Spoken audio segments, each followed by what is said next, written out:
The knock came at midnight, soft and hesitant against the steel door of Cass Mercer's workshop. He looked up from the twisted metal sculpture he'd been welding, his mask pushed back, sweat cooling on his forehead. The October wind whistled through the gaps in his converted barn, carrying the scent of pine and rain-soaked earth. Nobody knocked at midnight. Not in Asheville, Oregon, where folks minded their own business and kept their troubles locked behind closed doors. Cass set down his torch and pulled off his work gloves. His boots crunched across the concrete floor, past half-finished sculptures that looked like the broken bones of some ancient beast. He'd been working late again, same as every night since Brennan's funeral 3 months ago. Sleep brought dreams, and dreams brought questions he couldn't answer. The knock came again.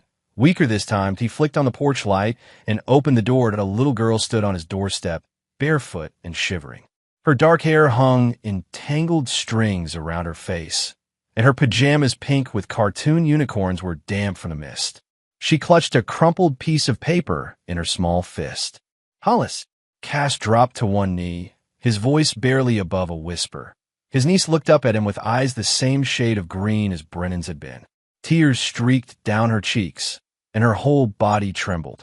"Uncle Cass," she said, her voice breaking. "Mommy said I can't stay anymore 'cause she's having a new baby, and you're the last one left." Something cold and sharp twisted in Cass's chest. He reached out, and Hollis collapsed into his arms, her small body racked with sobs. She smelled like unwashed hair and fear. She said, "I don't belong," Hollis whispered against his shoulder. "She gave me this paper and told me to bring it to you.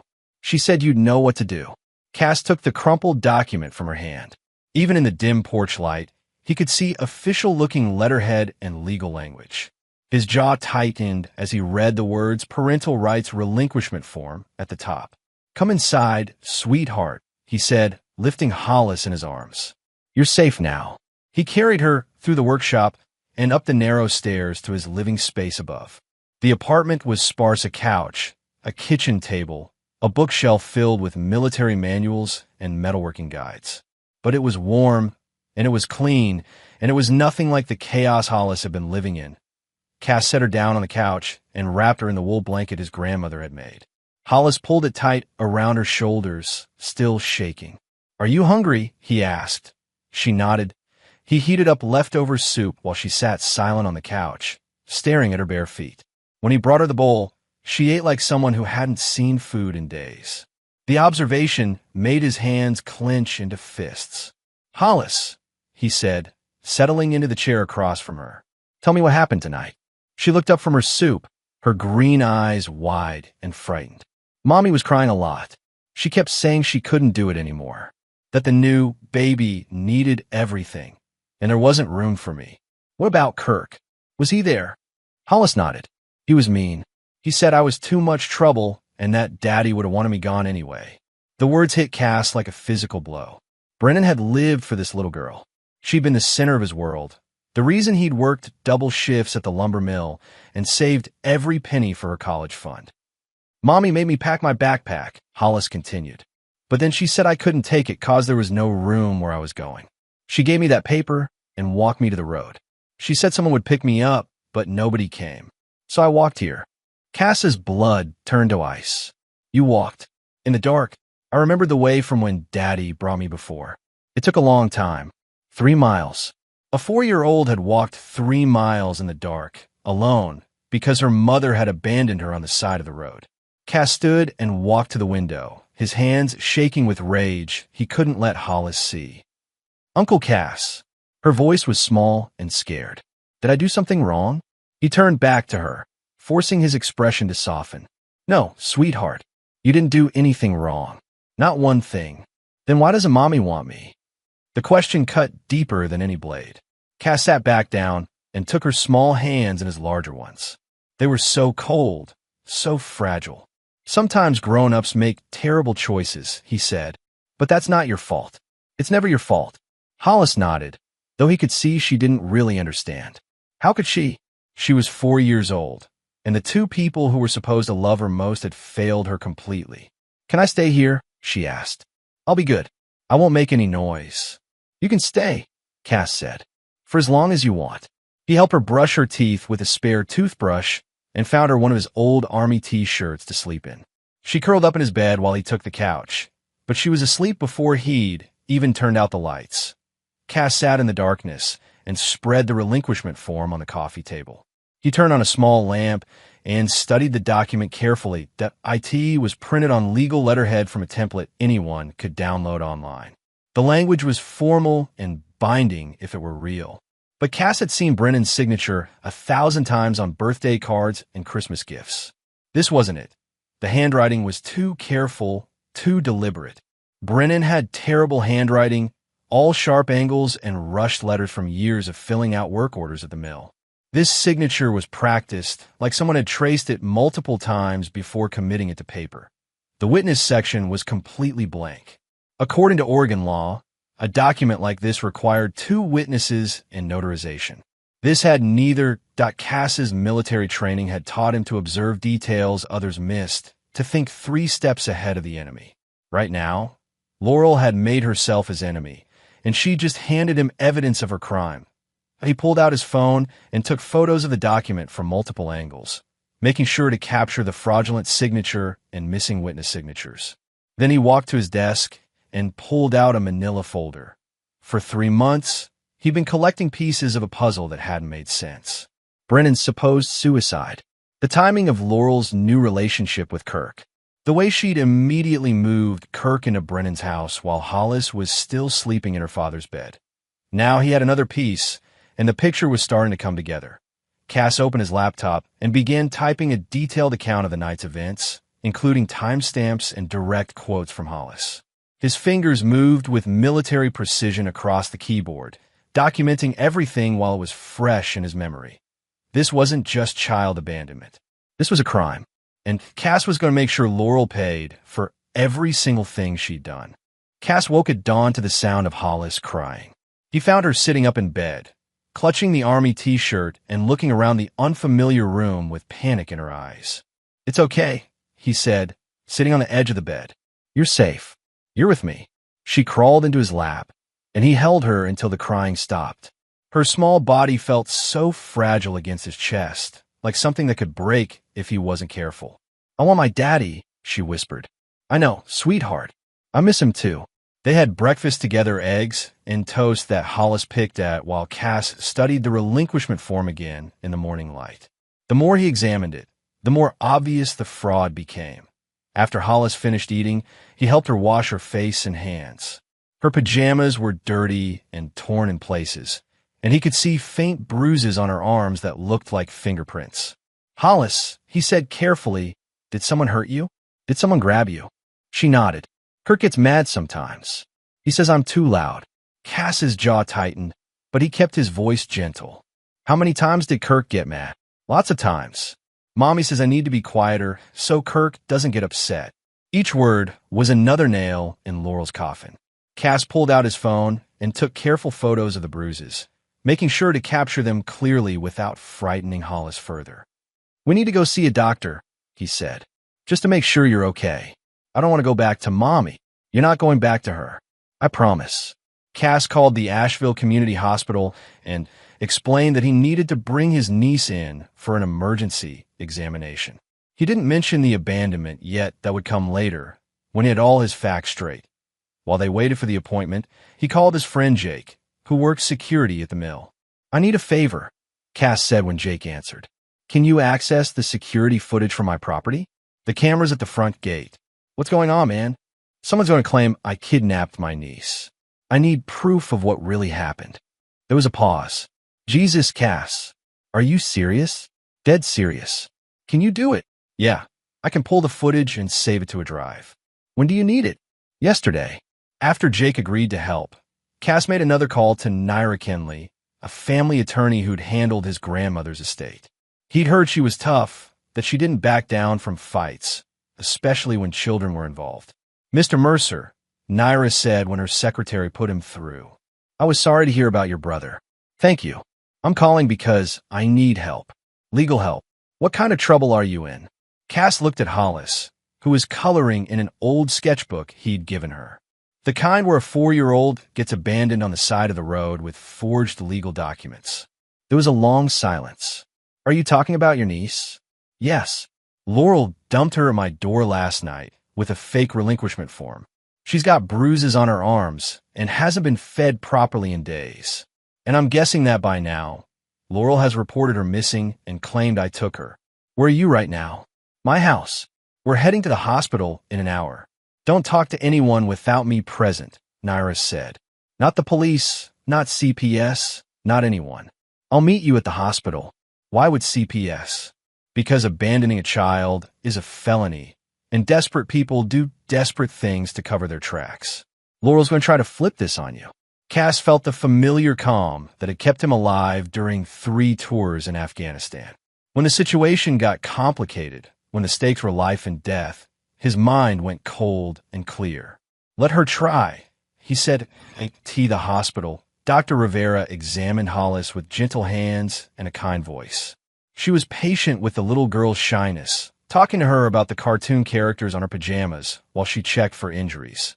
The results were worse than Cass had expected. Hollis was dehydrated and underweight for her age. The bruises on her arms were consistent with being grabbed roughly by adult hands. There were older injuries, too. Healed cuts on her knees and a scar on her forehead that looked like it came from being struck by something hard. How long has she been in your care? Dr. Rivera asked. Since midnight last night. The doctor's expression darkened. Mr. Mercer, I'm required by law to report suspected child abuse. Based on what I'm seeing here, this child has been neglected for some time. I understand, and I want you to report it. Dr. Rivera studied his face. Most people in your situation would be worried about the investigation. I'm not most people, and this little girl deserves someone who will fight for her. Naira arrived as Dr. Rivera was finishing her examination. She was a small woman with sharp eyes and prematurely gray hair, wearing a black suit that looked like armor. Mr. Mercer, she said, shaking his hand. I've already heard from the sheriff's department. Laurel Mercer reported her daughter kidnapped at 6 this morning. Cass's expression didn't change. Good. Let them come. You seem awfully calm for someone who's about to be arrested. I've got security footage of Hollis walking up to my door alone. I've got photos of the forged documents. And now I've got medical records documenting the abuse and neglect. He gestured toward Hollis, who was getting a lollipop from Dr. Rivera. The evidence speaks for itself. Naira smiled grimly. I think we're going to work well together. Sheriff Deputy Martinez arrived at the hospital 30 minutes later, his expression serious but not hostile. Cass recognized him from high school. They'd played football together before Cass joined the Army. Sorry about this, Cass, Martinez said. But I got to ask, did you take Hollis from her mother's house last night? No, Cass said simply. She came to me. Laurel says you broke in and took her while she was sleeping. Naira stepped forward. Deputy Martinez, my client has evidence that directly contradicts Mrs. Mercer's claims. We have security footage, medical records, and documentary evidence of child abandonment and forgery. Martinez's eyebrows rose. Forgery. Cass handed him the relinquishment form. This is supposed to be my brother's signature. It's not. Martinez studied the document. I need a handwriting expert to verify that. Then get one, Naira said. In the meantime, we'll be filing for emergency temporary custody based on documented abuse and abandonment. What about Mrs. Mercer's claim that Hollis was kidnapped? Deputy, Naira said, her voice patient but firm. Kidnappers don't typically take their victims to the hospital for medical care and call attorneys to document evidence of abuse. They also don't have security footage showing the child arriving alone and on foot. Martinez looked between them, then at Hollis, who was sitting quietly in the corner with her lollipop. The little girl's thin frame and fading bruises told their own story. I'll need to take statements from both of you, he said finally, and I'll need to see that security footage. Jake's bringing it now, Cass said, along with the timestamp data. 20 minutes later, Jake arrived with a laptop and a flash drive. The security footage was crystal clear. Hollis walking up the dirt road alone, her small figure illuminated by the motion sensor lights as she approached Cass's workshop. The timestamp showed 11:47 p.m. Martinez watched the footage twice, his expression growing darker each time. Jesus, he muttered. She's just a baby. A baby who was abandoned on the side of the road in the middle of the night, Naira said, by a mother who then filed a false police report to cover her crime. Martinez closed the laptop. I need to talk to Laurel again. This changes things. Deputy, Cass said, what happens now? Now I arrest her for filing a false report. Then CPS gets involved, and you'll need to go through the courts for custody. Martinez looked at Hollis again. But between you and me, any judge who sees this evidence is going to rule in your favor. After Martinez left, Naira helped Cass file the emergency custody petition. They attached Dr. Rivera's medical report, photos of the forged document, and a copy of the security footage. How long until we get a hearing? Cass asked. Emergency custody cases move fast when there's evidence of abuse. Could be as soon as tomorrow. What about Laurel? Will she fight it? Naira's smile was sharp as a blade. Oh, she'll fight, but she's going to lose. And when she does, we're going to make sure she faces criminal charges for every law she's broken. That evening, Cass took Hollis shopping for clothes and toys. She was overwhelmed by the department store, clinging to his hand and speaking in whispers. When he told her she could pick out anything she wanted, she chose a small stuffed elephant and 2 sets of pajamas. That's all? He asked. She nodded solemnly. Mommy said wanting things makes you greedy. Cass knelt down to her level. Hollis, you're not greedy for wanting things. You're a little girl, and little girls deserve toys and pretty clothes and anything else that makes them happy. Really? Really? Now, pick out some more things. We've got room in the cart. By the time they left the store, Hollis had a new wardrobe, a collection of books, and a smile that made Cass's chest tight with something he couldn't name. That night, as he tucked her in a bed, she looked up at him with those green eyes that reminded him so much of Brennan. Uncle Cass, she said, are you going to keep me? Forever and always, he said. That's a promise. As Hollis drifted off to sleep, Cass sat in his living room and opened the manila folder he'd been filling for 3 months. Brennan's autopsy report was on top, followed by photos from the scene and witness statements. Tomorrow, the legal battle would begin. But tonight, he had a new piece of the puzzle evidence that Laurel was capable of abandoning her own child. If she could do that, what else was she capable of? Cass pulled out his laptop and began typing a new document, this one outlining every inconsistency he'd found in Brennan's death. The suicide ruling had never sat right with him, and now he had reason to dig deeper. He was going to find the truth about what happened to his brother. And when he did, Laurel was going to pay for everything she destroyed. The emergency custody hearing took place in Judge Patricia Reeves' courtroom at 9 a.m. sharp. Cass wore his only suit, the same black one he'd worn to Brennan's funeral, while Hollis sat beside him in a new blue dress, holding her stuffed elephant tight against her chest. Laurel entered with her attorney, expensive-looking man in a gray suit who kept checking his phone. She dressed for sympathy pale makeup, simple black dress, her blonde hair pulled back in what was supposed to look like grief, but came across as calculation. When she saw Hollis, Laurel's face crumpled into practiced tears. My baby, she whispered loudly enough for the judge to hear. What has he done to you? Hollis shrank closer to Cass, and he put a protective arm around her shoulders. Mr. Kellerman, Judge Reeves said to Laurel's attorney, your client has made serious allegations. I trust you have evidence to support them. Your Honor, my client is a grieving widow who made a momentary error in judgment due to pregnancy hormones and overwhelming stress. She never intended to abandon her daughter, merely to seek temporary help from a family member.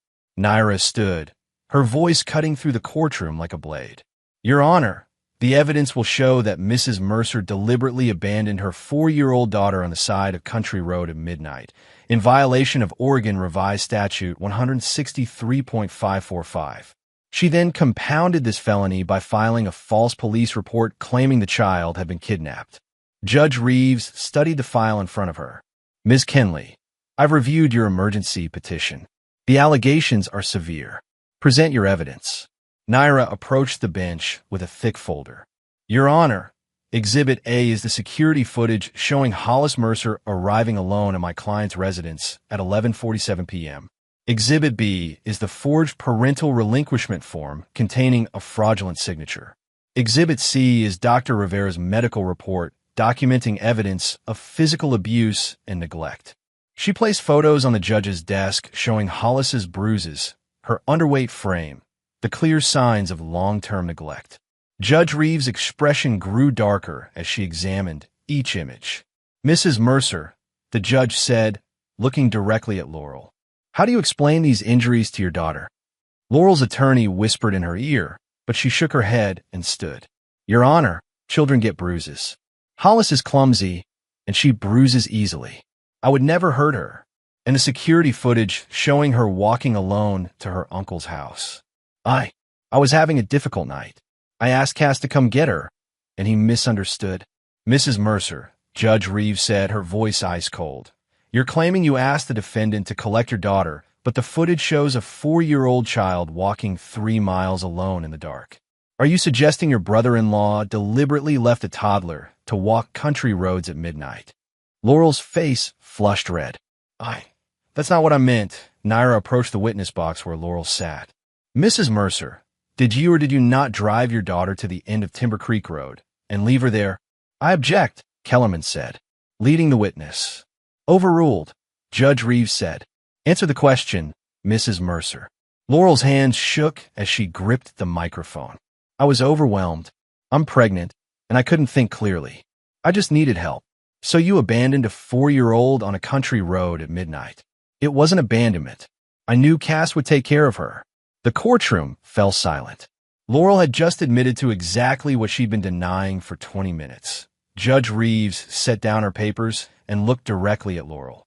"Mrs. Mercer, in my 20 years on this bench, I have never seen such a clear case of child endangerment combined with deliberate deception. Your own testimony confirms that you knowingly left a 4-year-old child to find her way to safety alone in the dark on dangerous rural roads." She turned to Cass. "Mr. Mercer, you're requesting full temporary custody?" "Yes, Your Honor."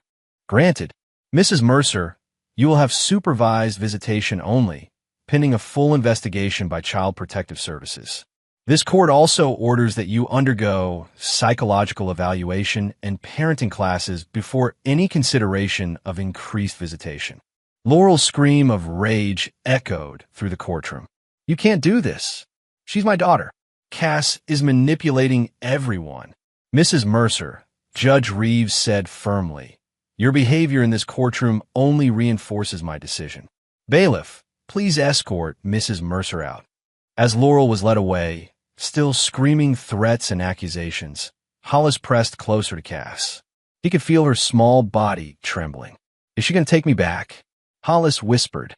"No, sweetheart," Cass said, his voice steady despite the rage burning in his chest. "You're staying with me."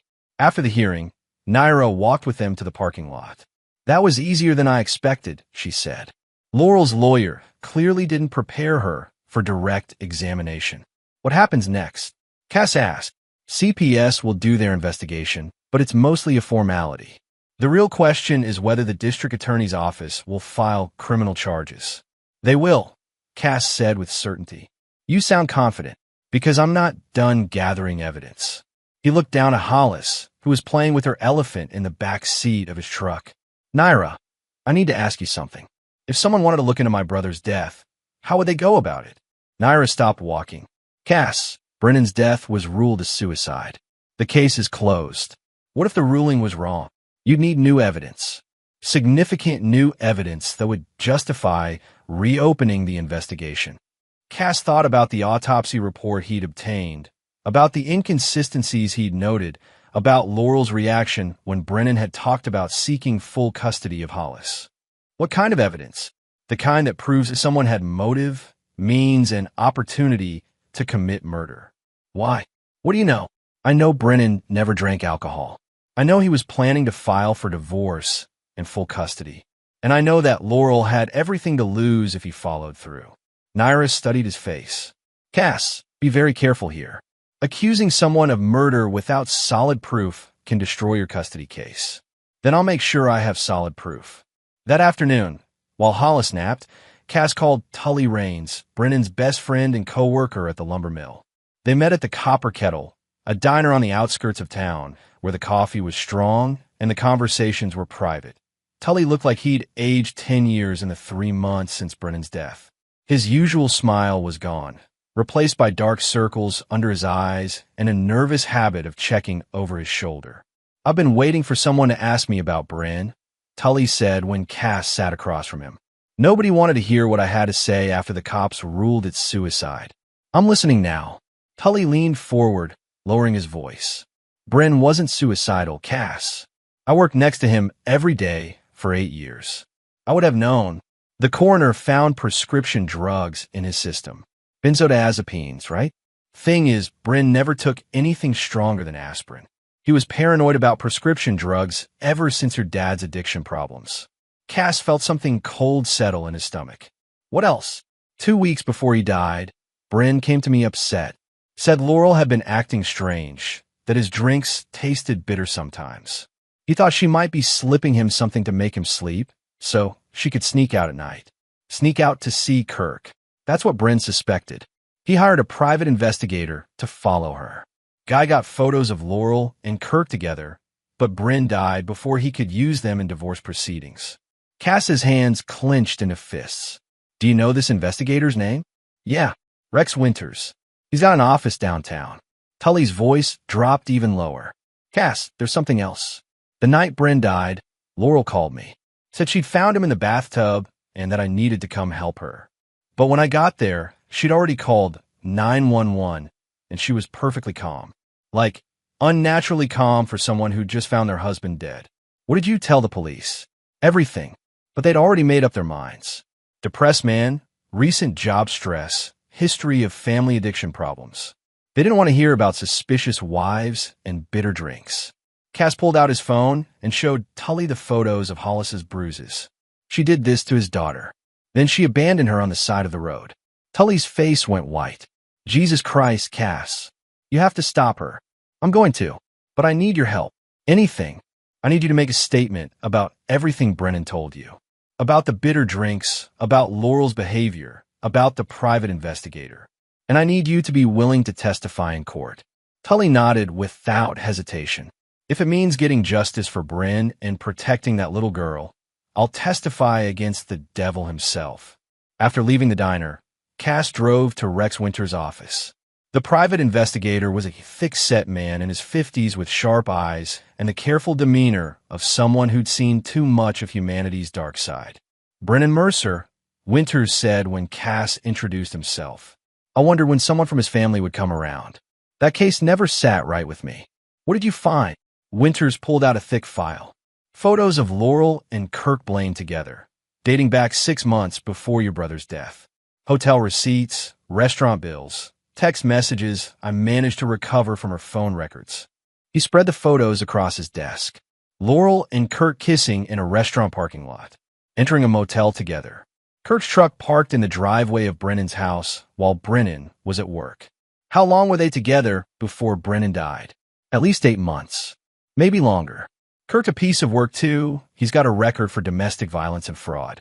Lost his contractor's license for billing homeowners for work he never completed. Cass studied the photos, his rage building with each image. Did Brennan see these? I just delivered them the week before he died. He was planning to file for divorce and sue for full custody of his daughter. Said he had evidence that Laurel was using drugs around the kid. What kind of evidence? Photos of pills hidden around the house. Recordings of her making deals with local dealers. Your brother was building an airtight case. Where is that evidence now? Winter's expression darkened. That's the thing. After Brennan died, Laurel cleaned out his office at home. Burned everything in the backyard, according to the neighbors. Said she was destroying painful memories. She destroyed evidence. That's what I think. But I couldn't prove it, and the cops weren't interested. Cass leaned back in his chair, pieces of the puzzle clicking into place. Rex, if someone wanted to reopen Brennan's case, what would they need? New evidence that contradicts the suicide ruling. Something that proves he didn't take those drugs voluntarily. Like testimony about bitter-tasting drinks. That would be a start, but you'd need more. Forensic evidence, witness testimony, proof of motive and opportunity. Cass stood and shook Winter's hand. How much would it cost to hire you to investigate Laurel Mercer and Kirk Blaine? For Brennan? No charge. I owe him that much. Then start digging. I want to know everything about both of them. Their finances, their communications, their movements in the weeks before Brennan died. What are you planning, Cass? I'm planning to give my brother justice. And I'm planning to make sure Laurel never hurts another child. That evening, Cass helped Hollis with a puzzle while he planned his next moves. The little girl was starting to smile more, to speak without fear in her voice. But she still flinched when doors slammed, still asked permission before eating or drinking anything. Uncle Cass, she said, fitting two puzzle pieces together. Are you going to find out what happened to Daddy? The question caught him off guard. What do you mean, sweetheart? Daddy didn't kill himself. He told me he would never leave me alone. Cass set down his puzzle piece and looked at her. How do you know Daddy didn't kill himself? Because he promised. And Daddy never broke his promises. Hollis looked up at him with those serious green eyes. Mommy did something bad to him, didn't she? The simple truth from a 4-year-old hit harder than any evidence Cass had collected. Yeah, sweetheart. I think she did. Are you going to stop her? Yes, Cass said, his voice steady and certain. I'm going to stop her. 3 weeks after the custody hearing, Cass had assembled a case that would have made his military commanders proud. Rex Winters had provided financial records showing large cash deposits in Laurel's account that coincided with Kirk's construction jobs. Phone records revealed hundreds of calls and texts between them, dating back almost a year. Most damning of all, Winters had recovered deleted text messages from a cloud backup Laurel had forgotten about. The messages painted a picture of two people planning a future together, a future that required Brennan to be out of the picture. Naira studied the evidence in her office while Cass sat across from her, Hollis coloring quietly in the corner. The little girl had started calling him Dad the week before, and each time she said it, Cass felt something fierce and protective settle deeper in his chest. This is substantial, Naira said, flipping through the text messages. But it's still circumstantial. You need something that directly implicates Laurel in Brennan's death. I have an idea about that, Cass said. But it involves risk. What kind of risk? The kind where I meet with Laurel and try to get her to confess. Naira set down the papers. Cass, that's extremely dangerous. If she's capable of murder, she's capable of anything. Not if I'm wearing a wire. The police would have to approve that, and they'd want to control the operation. Then let's talk to them. Detective Sarah Walsh had been the lead investigator on Brennan's case. She was a 30-year veteran of the Asheville Police Department with a reputation for thoroughness and a willingness to admit when she'd made mistakes. She listened to Cass's presentation without interruption, studying the evidence he'd compiled with the careful attention of someone who'd learned not to dismiss possibilities too quickly. Mr. Mercer, she said when he finished, I'll be honest with you. We closed your brother's case based on the evidence we had at the time. But this, she gestured to the files spread across her desk. This changes things. Enough to reopen the investigation. Enough to justify taking a closer look. The text messages alone are grounds for reopening, but you're right about needing direct evidence. Will you help us set up a meeting with Laurel? Walsh leaned back in her chair. It's risky. If she suspects you're recording, she could become violent. And even if she confesses, a good defense attorney could argue she was coerced. Detective, Naira said, my client is willing to take that risk, and we'll make sure everything is done by the book. Walsh nodded slowly. All right, but we do this my way. Controlled environment, backup nearby, and you follow my instructions exactly. They spent the next hour planning the operation. Cass would call Laurel and request a meeting, claiming he wanted to discuss shared custody arrangements now that the initial court proceedings were complete. He would suggest meeting at Riverside Park, a public location with good sight lines and multiple escape routes. What's your approach going to be? Walsh asked. I'm going to appeal to her self-interest, Cass said. Make her think I'm willing to compromise if she gives me the truth about what happened to Brennan. You think she'll buy that? Laurel's narcissistic. She believes everyone can be manipulated if you find the right leverage. She'll think she can convince me to see things her way. That afternoon, Cass made the call while Walsh monitored from her car in his driveway. Hollis was at daycare, safely away from whatever was about to unfold. Laurel, he said when she answered. We need to talk. I have nothing to say to you, she snapped. You stole my daughter. I saved your daughter. But that's not why I'm calling. There was a pause. What do you want? I want the truth about Brennan. And I think you want something from me. I don't want anything from you. You want Hollis back. And maybe there's a way we can both get what we want. The silence stretched longer this time. Cass could practically hear the gears turning in Laurel's head. What are you suggesting? Meet me at Riverside Park tomorrow at 2. Come alone and bring an open mind. Why should I trust you? Because I'm the only family Hollis has left besides you. And despite everything, I don't want her to grow up thinking her mother was a monster. The hook was set. Laurel agreed to meet, her voice already calculating the angles, already planning how to manipulate the situation to her advantage. The next day, Cass arrived at the park early. The October air was crisp, and the leaves on the oak trees had turned brilliant shades of red and gold. It would have been beautiful if not for the wire taped to his chest and the knowledge that he was about to confront his brother's killer. Walsh and 2 other detectives were positioned around the park, close enough to intervene if things went wrong, but far enough away to avoid detection. Naira waited in a car at the parking lot entrance with legal documents ready to file the moment they had what they needed. Laurel arrived exactly on time, driving Kirk's black pickup truck. She dressed carefully jeans and a sweater that emphasized her growing pregnancy. Minimal makeup to suggest vulnerability. Every detail was calculated for maximum sympathy. She approached the picnic table where Cass sat, her movements cautious but confident. You wanted to talk, she said, settling across from him. So talk. How far along are you? Cass asked, nodding toward her stomach. 5 months. She placed a protective hand over her belly. Kirk's baby deserved a father who's present, not like Brennan was. Brennan was a good father. Brennan was weak. He couldn't handle the pressure of providing for a family. Cass kept his expression neutral, though every word was like acid in his veins. Is that why he killed himself? Laurel's eyes flickered with something that might have been guilt or might have been satisfaction. Brennan couldn't face the truth about what he was. A failure as a husband, a failure as a provider. When he found out about Kirk, he just gave up. You mean when he found out you'd been cheating on him for almost a year? I wasn't cheating. I was surviving. Brennan was absent emotionally and physically. Kirk gave me what I needed. What about Hollis? What did she need? She needed stability. A real father figure. Not someone who worked all the time and came home exhausted. Cass leaned forward slightly. Laurel, I know about the private investigator. I know Brennan had evidence of your affair. Evidence he was planning to use in divorce proceedings. Her face went pale, but she recovered quickly. So what? Finding out about Kirk only proved what I've been trying to tell him for months, that our marriage was over. He was going to take Hollis away from you. He was going to try.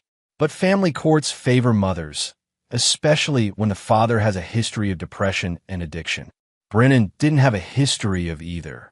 His father did. And mental illness runs in families. Cass felt the familiar cold calm settle over him. This was at the moment when everything would be decided. Laurel, he said quietly, I found Brennan's real suicide note. Her composure cracked slightly. What? Hidden in his workshop. Detailed account of what you'd been doing to him. The bitter drinks, the sleeping pills you'd been crushing into his food. He knew you were trying to make him dependent on drugs, so you could claim he was unfit. It was a lie, but Laurel didn't know that. Her face went white, and her hands began to shake. That's impossible, she whispered. He wrote about how you'd been slowly poisoning him for weeks, how you planned to increase the dosage until he either overdosed or became so dependent that he'd lose custody. He just underestimated how much you gave him that final night. Laurel's breathing became rapid and shallow. You're lying. Am I? How else would I know about the benzodiazepines? About the way you crushed them into his beer. He didn't drink beer. The words exploded out of her before she could stop them, and Cass saw the exact moment she realized what she'd revealed. No, he said softly. He didn't drink beer. But you made him that night, didn't you? Told him it would help him sleep, help him deal with the stress of the divorce proceedings. Tears started streaming down Laurel's face, but they weren't tears of grief. They were tears of a cornered animal. You don't understand, she said. He was going to destroy everything. He was going to take Hollis and leave me with nothing. So you decided to take him instead. It wasn't supposed to happen like that. The confession poured out of her like poison. Bryn was going to ruin everything. He couldn't handle the truth, and I just let him drown. So you gave him more pills. He was so angry, so out of control. I just wanted him to stop shouting. But then he got dizzy and fell, and the water. She covered her face with her hands. I tried to help him, but he was so heavy, and he wasn't breathing right. You watched him drown. I tried to save him. But even as she said it, Cass could see the lie in her eyes. I called for help. You called 911 20 minutes after he died. 20 minutes to make sure he was gone and clean up the evidence. Laurel looked up at him with hatred burning in her eyes. You can't prove any of this. I don't have to, Cass said, standing. You just did it for me. That's when she noticed the small device clipped to his jacket collar, and her face went completely white. You bastard, she whispered. No, Cass said, his voice cold as winter. This is what you built. Now live in it. Detective Walsh emerged from behind a nearby tree, her badge visible and her hand resting on her service weapon. But instead of arresting Laurel, she simply nodded to Cass. We got it all, Walsh said. Every word. 3 days after the recorded confession, Naira delivered everything to the district attorney's office. Medical reports documenting Hollis's abuse and neglect. The forged relinquishment form with its fraudulent signature. Toxicology reanalysis showing lethal levels of benzodiazepines in Brennan's system. The recovered text messages between Laurel and Kirk, including the damning exchange where Laurel had written, Bryn's death gives us both freedom. We just need to get that kid out of the picture. Most devastating of all was the recording of Laurel's confession, her own voice admitting she had watched Brennan drown. Hediye Santos reviewed the evidence with the thoroughness of a prosecutor who knew she had an airtight case. This is more than enough for an indictment, she told Naira and Cass during their meeting. We'll be filing charges for second-degree murder, child abandonment, forgery, reckless endangerment of a minor, and obstruction of justice. When will you make the arrest? Cass asked. Soon. We want to coordinate with state police in case Kirk tries to run when he hears about the charges. The arrest came on a Saturday afternoon during Laurel's baby shower. She'd rented the community center and invited half the town, playing the role of grieving widow bravely rebuilding her life. Pink and blue decorations hung from the ceiling, and tables groaned under the weight of gifts for the child she claimed was Brennan's. Detective Walsh arrived with 2 uniformed officers, their presence causing a ripple of confusion through the crowd of guests. Laurel was opening presents at the head table, her face glowing with what looked like happiness, but was actually the satisfaction of a woman who thought she'd gotten away with murder. Laurel Mercer, Walsh said, approaching the table with her badge visible, you're under arrest for the murder of Brennan Mercer. The room fell silent. Someone dropped a plate, the crash echoing through the sudden stillness. Laurel's face went white, then red, then white again. This is ridiculous, she said, her voice shaking. I'm pregnant. You can't arrest a pregnant woman at her baby's shower. Ma'am, please stand up and place your hands behind your back. The crowd watched in stunned silence as Walsh placed the handcuffs on Laurel's wrists. Several guests began filming with their phones, documenting the moment when Asheville's most notorious crime finally reached its conclusion. Charges included child abandonment, forgery, reckless endangerment of a minor, obstruction of justice, and second-degree murder for the death of her husband. Kirk had fled the state once he was subpoenaed, but state police were already tracking him down. Laurel's composure finally shattered completely. She screamed threats and denials as the officers led her away, her voice echoing across the parking lot where wedding guests stood in shocked clusters. You'll never prove anything, she shrieked at the crowd. Brennan was sick. He killed himself, but nobody was listening anymore. The evidence spoke louder than her protests, and justice had finally caught up with her lies. Cass attended the hearing with Naira, leaving Hollis with a babysitter he'd hired, a kind woman named Beth who worked at the daycare and had experience with children who'd been through trauma. The courtroom was packed with reporters and curious onlookers. The Brennan Mercer case had become front-page news in Asheville, a small town where murder was rare and family betrayal even rarer. Laurel's new attorney, a high-priced criminal defense lawyer named Davidson who'd driven down from Portland, argued eloquently for reasonable bail. His client was pregnant, he said, with no prior criminal record and strong ties to the community. The prosecutor, ADA Rebecca Santos, countered with Laurel's recorded confession and the evidence of her systematic deception. Your Honor, the defendant has shown a willingness to harm those closest to her when they threaten her interests. She poses a clear danger to the community and a significant flight risk. Judge Reeves, the same judge who'd awarded Cass custody of Hollis, studied the case file with the careful attention she brought to all proceedings.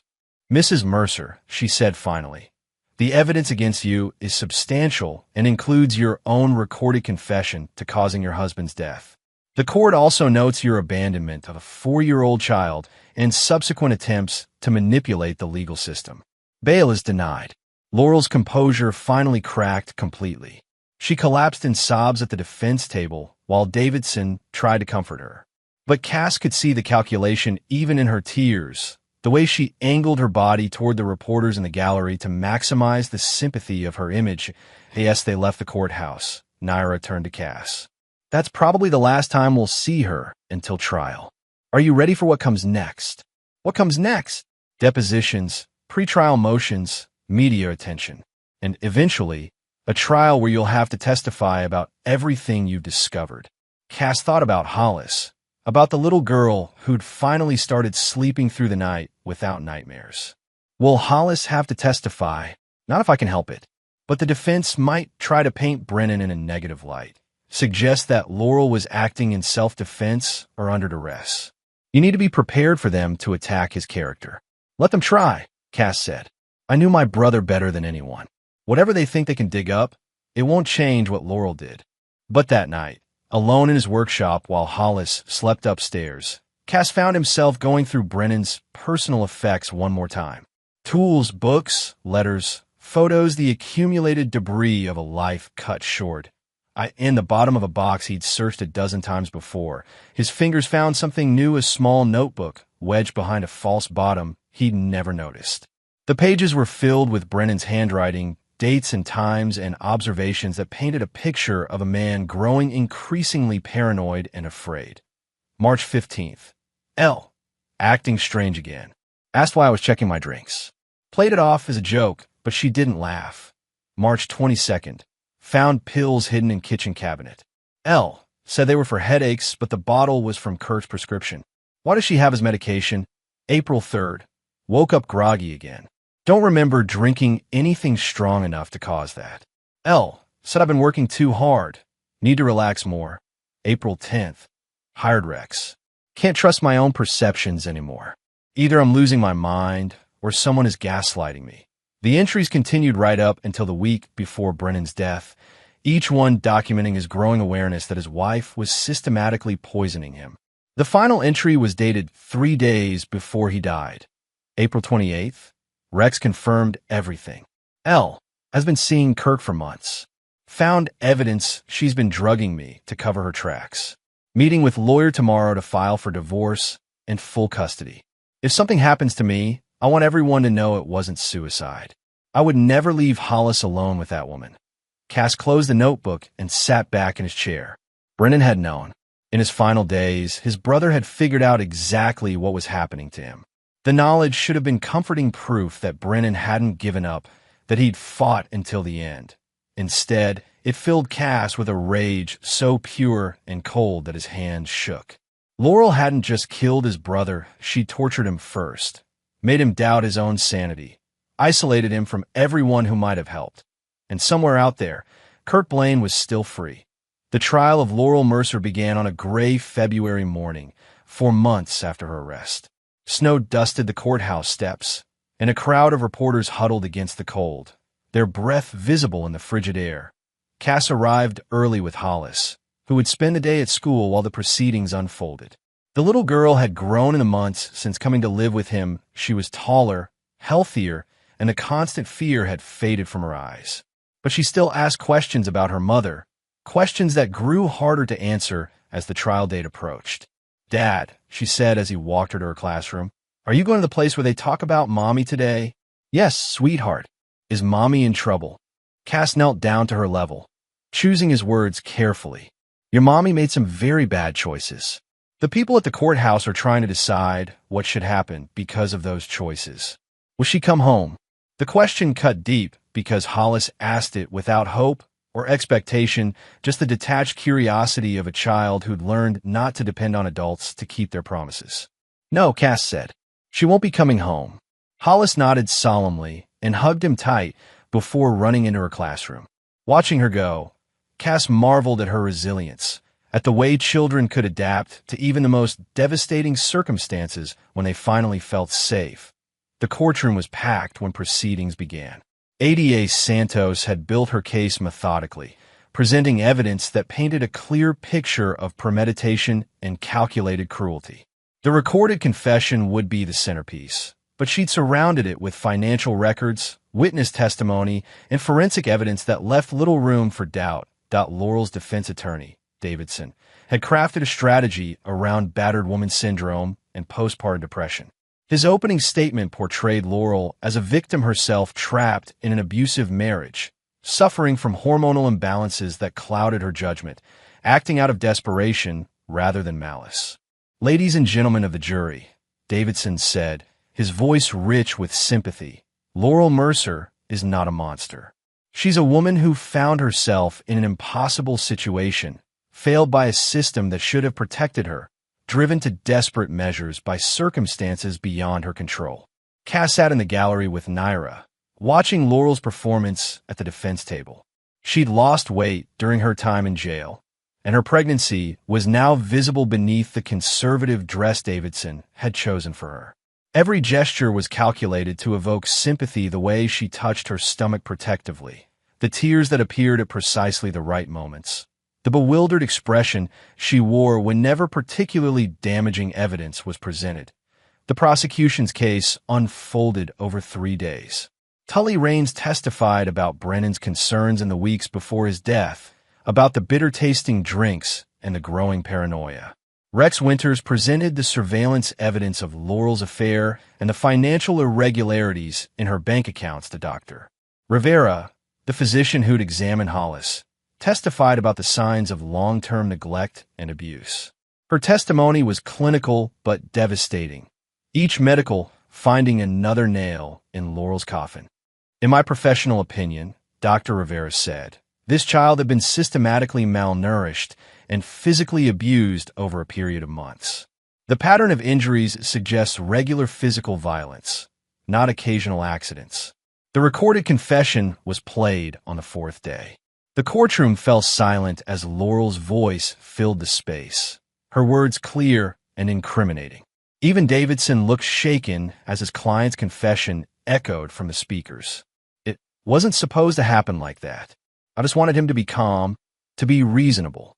But he figured out what I was doing. He said he was going to have me arrested, that he'd make sure I never saw Hollis again. When the recording ended, several jurors were staring at Laurel with undisguised horror. Her carefully crafted image of victimhood had evaporated in the face of her own words. Davidson's defense began with expert testimony about domestic abuse and the psychological effects of prolonged victimization.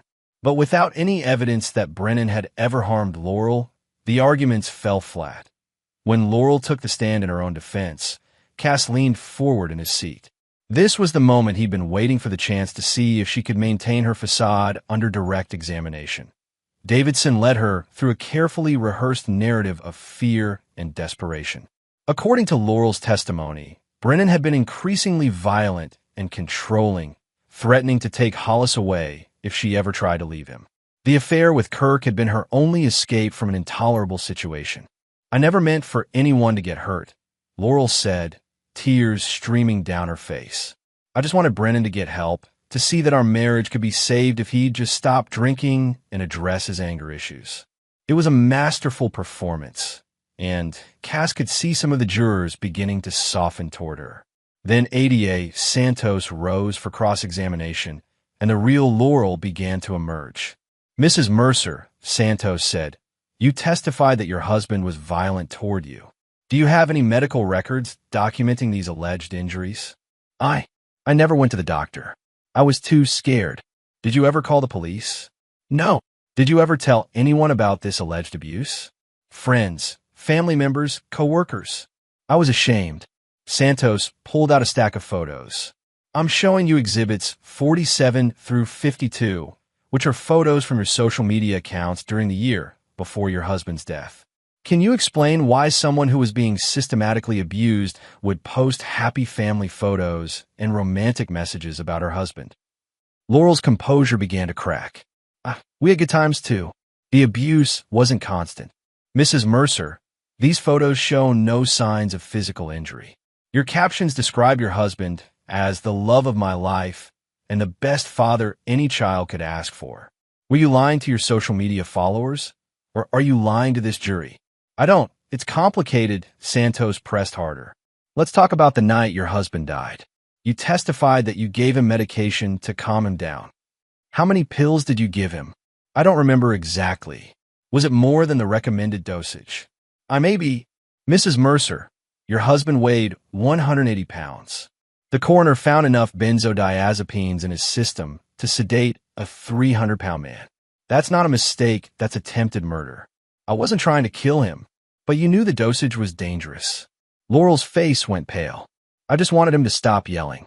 So you gave him enough medication to render him unconscious, then left him alone in a bathtub full of water. I didn't leave him alone. I tried to help when he started having trouble. Help how? By calling 911 immediately. I panicked. Santos pulled out the phone records. Mrs. Mercer, your husband stopped breathing at approximately 9:15 p.m., according to the coroner's timeline. Your call to 911 wasn't made until 9:37 p.m. What are you doing for 22 minutes while your husband was dying? The courtroom was completely silent. Laurel opened and closed her mouth several times, but no words came out. Mrs. Mercer, Santos continued, weren't you actually making sure he was dead before you called for help? No, the word exploded out of her. That's not what happened. Then explain the 22-minute delay. I was trying to save him. I was doing CPR without calling for professional help, without seeking assistance from neighbors or emergency services. I wasn't thinking clearly. Santos moved closer to the witness stand. Mrs. Mercer, 3 days after your husband's death, you moved Kirk Blaine into your marital home. Does that sound like the behavior of a grieving widow? I needed support. I was pregnant and alone. You were pregnant with Mr. Blaine's child while still married to your husband, correct? The question hung in the air like a sword. Laurel's face went white, and for a moment, Cass thought she might faint. That's not. Mrs. Mercer, I'll ask again. Were you pregnant with Kirk Blaine's child at the time of your husband's death? Davidson objected, but Judge Harrison overruled him. The jury needed to understand the full scope of Laurel's deception. Yes, Laurel whispered. So your husband wasn't just discovering your affair, he was discovering that you'd been carrying another man's child while living in his home. It wasn't like that. How was it, Mrs. Mercer? Explain to the jury how a woman tells her husband she's pregnant with her lover's baby. Laurel broke down completely then, sobbing uncontrollably on the witness stand. But there was no sympathy in the courtroom, only disgust and revulsion at the depths of her betrayal. When the defense rested, Cass was called as a rebuttal witness. He took the stand wearing his dress uniform, the same one he'd worn to Brennan's funeral. The symbolism wasn't lost on anyone in the courtroom. Santos walked him through his investigation, the evidence he'd uncovered, the systematic way Laurel had destroyed his brother's life. When she asked him to describe Brennan as a father, Cass's voice was steady but filled with emotion. My brother lived for his daughter, he said, looking directly at the jury. She was the center of his world.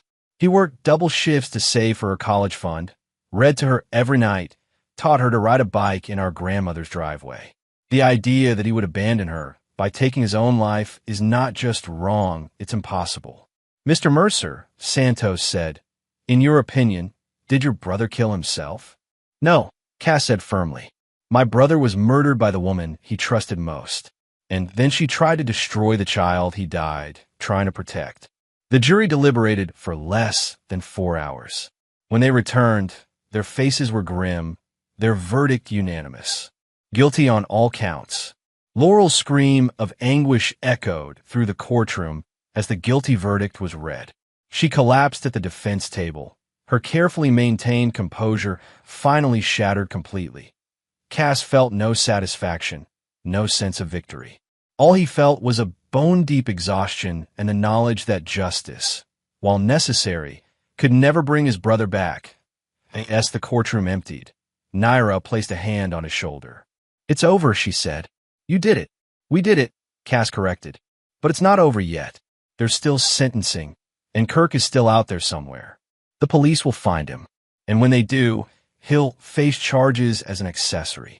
That evening, Cass picked up Hollis from daycare and took her for ice cream, their weekly tradition that had started after the custody hearing. She was chattering about her day, about the art project she'd made, and the story her teacher had read.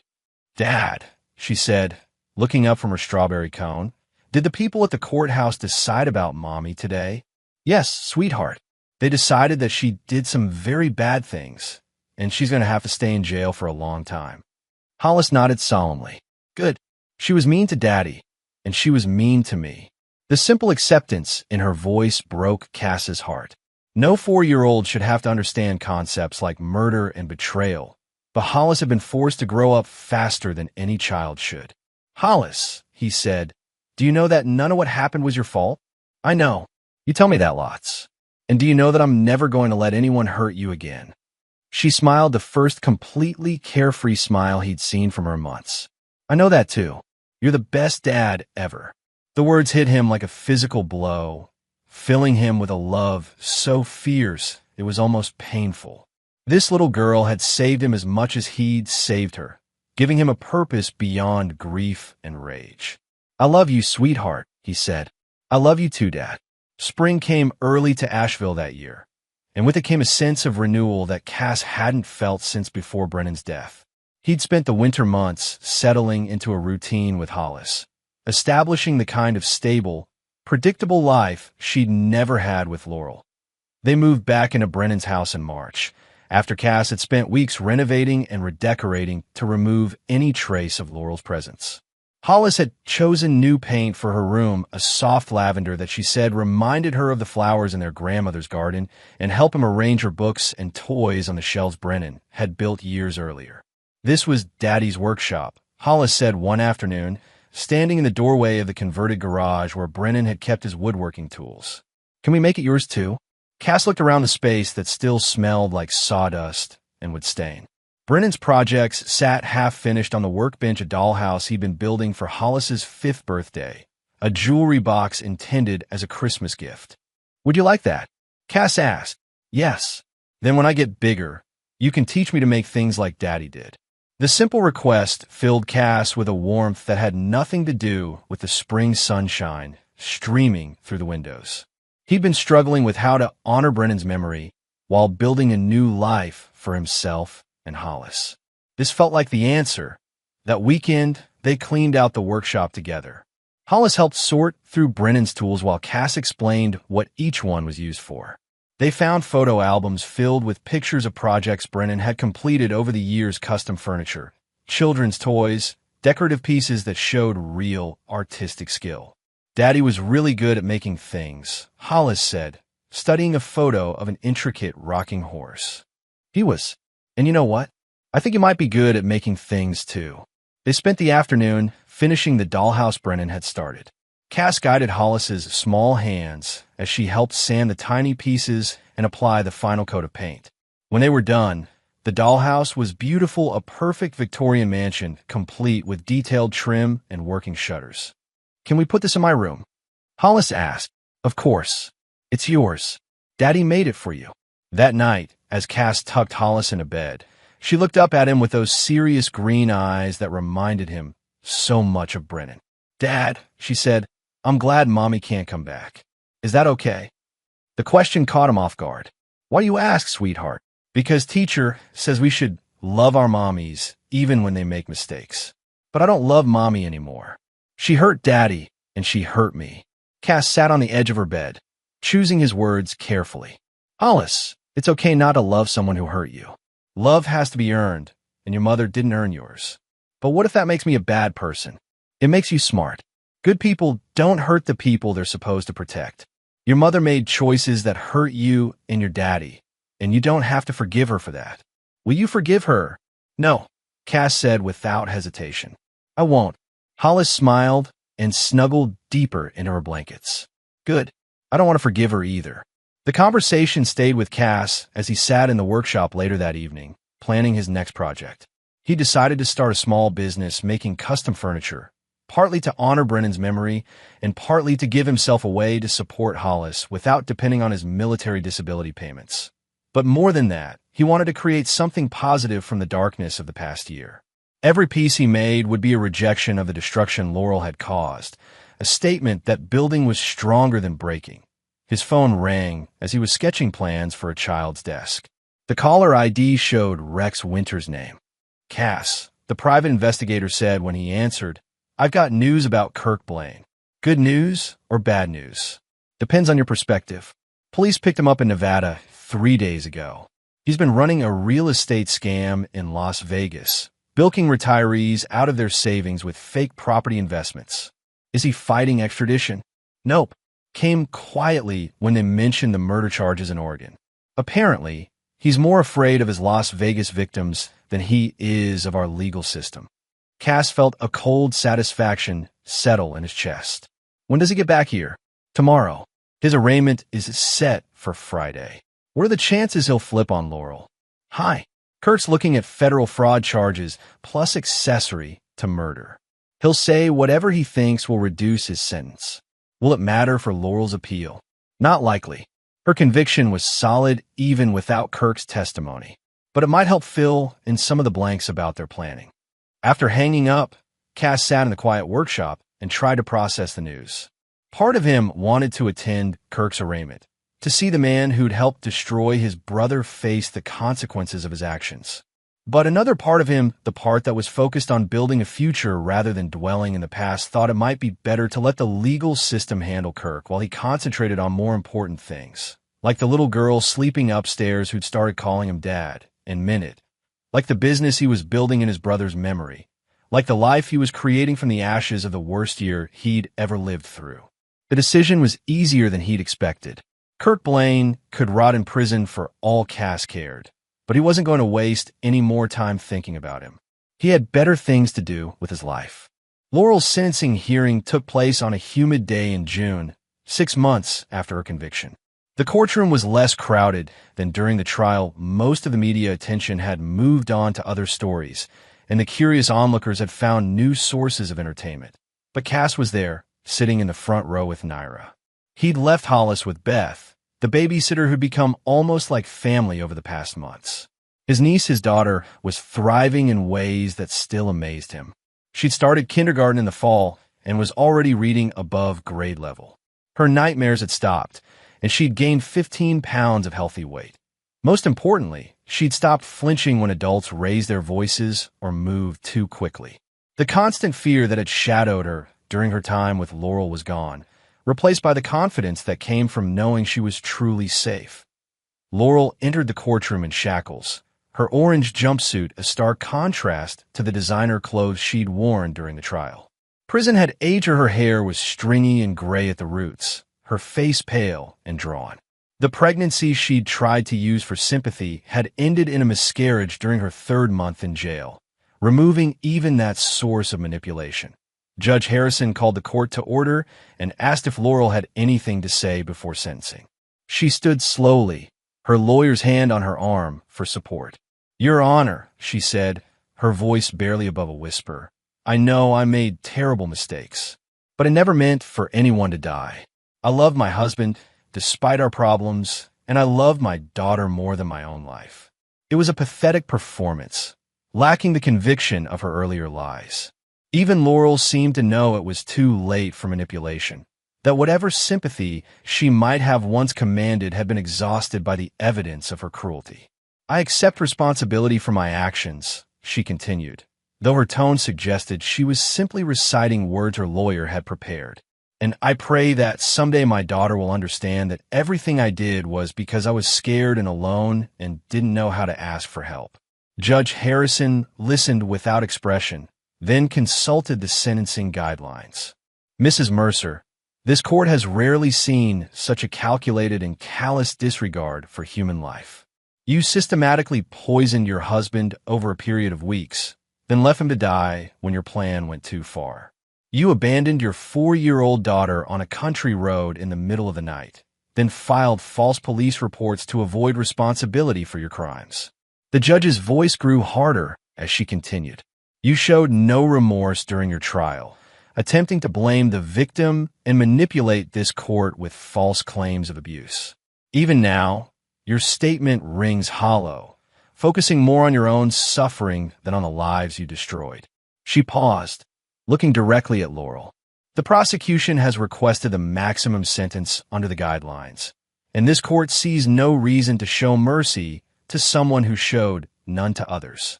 Judge Harrison opened the sentencing document. On the charge of murder in the second degree, this court sentences you to 6 years in prison. On the charge of child endangerment, 1 year. On the charge of child abandonment, 6 months. On the charges of filing false reports and obstruction of justice, 6 months each. She set down the papers. These sentences will run consecutively, not concurrently. You will serve a total of 8 years in the Oregon State Penitentiary, with permanent loss of parental custody and court-ordered psychiatric evaluation. Laurel collapsed as the sentence was read, her sobs echoing through the courtroom. But there was no sympathy in the gallery, only the satisfaction that came from seeing justice finally served.